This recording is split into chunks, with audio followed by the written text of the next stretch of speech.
Using my Mod by Mail service, it is almost this easy to modify your arcade 1-up. Let's see how we do it. If you order my Mod by Mail kit, most of this will already be done for you, but I love sharing my knowledge if this is something someone out there wants to tackle on their own, or if you're ordering the Mod by Mail service but you really want to see how everything is put together. So first we're going to lay everything out, make sure it's in a proper place, mark all of our pilot holes with pen, and then go and either drill your first pilot holes very shallow using a small drill bit, or you could use a punch or even a screwdriver you can hit with a hammer to make a cleaner hole, the way I do on the LCD controller board you see on your screen now.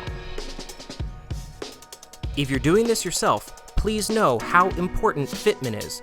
Do not tighten any of these down too much, because there are connectors on the bottom of the Pi and the LCD controller board that can break if you tighten them too much. A little bit of wiggle is fine. To wire this up, start by removing the 2 screws for the small box on the back of your LCD monitor. This will give you these 3 connections. Begin by plugging the white plug on the left side of the controller board. This has the red, yellow, and black wires coming out of it. Next, in the center, the large black connector. Make sure the red wires are to the left, as it is oriented here.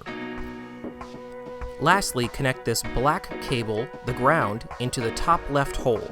Other holes are fine, but this is my preferred location. The very bottom left black plug facing down takes the power supply from the original arcade 1-up. Next to that is your HDMI port, and to the far right you have 2 inputs for audio if you choose to use those. The problem we run into here is that the arcade 1-up monitors don't always have the same length cables. If you're doing this on your own and not using a planning board like me, you must absolutely make sure that the LCD controller board does not make contact with the metal of the monitor. After a mock-up and testing that all of our electronics work correctly, it's time to fit everything onto the planning board.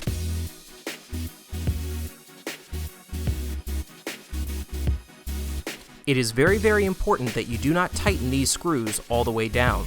The bottom of these boards have lots of little connections, solder points, chips.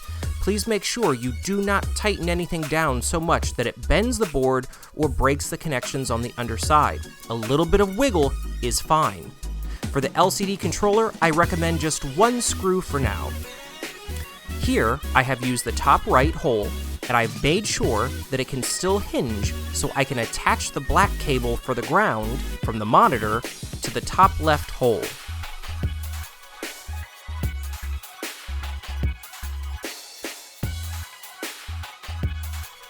Mark and prepare 2 pilot holes, and then take the outer screws, driving them through into your pilot holes to hold the board in place. Now, you can tighten down your circuit boards and make all of your connections. Now is a great time to install your control deck. Simply run the USB cables into the bottom of the machine, and then drop it on top. Now we can finish making our connections.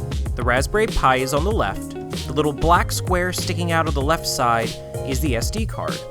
Now on the bottom left, we have the plug for power next to the plug for HDMI. That HDMI will carry over to the LCD controller board in just a moment. On the top right, we have USB ports. There is 1 plug and port for each player, 2 players in this case, and you can even plug in the power for your USB speaker. Now, if you're using a 4-player control board, you will have to get external USB power for your speaker.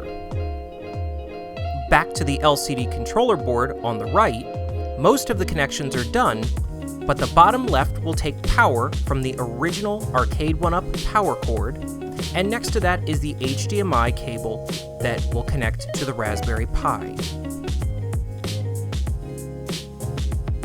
Now, just plug in your 3.5mm audio. Make sure no wires are pinching from putting the control deck down.